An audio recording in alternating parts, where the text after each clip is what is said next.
నిజాయితీ గల కట్టెలవాడు. ఒక చిన్న గ్రామంలో ఒక పేద కట్టెలవాడు ఉండేవాడు. అతను ప్రతిరోజూ అడవికి వెళ్లి కట్టెలు కొట్టి అమ్మేవాడు. వచ్చిన డబ్బుతో తన కుటుంబాన్ని పోషించేవాడు. అతను చాలా కష్టపడి పనిచేసేవాడు. అలాగే చాలా నిజాయితీ గల మనిషి.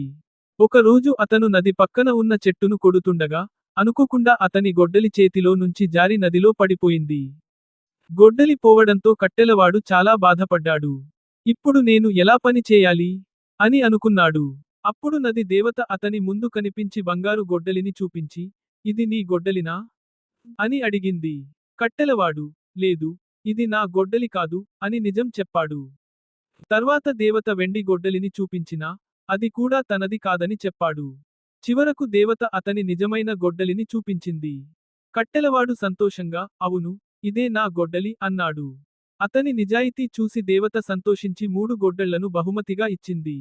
నీతి, నిజాయితీ ఎప్పుడూ మంచి ఫలితాన్ని ఇస్తుంది.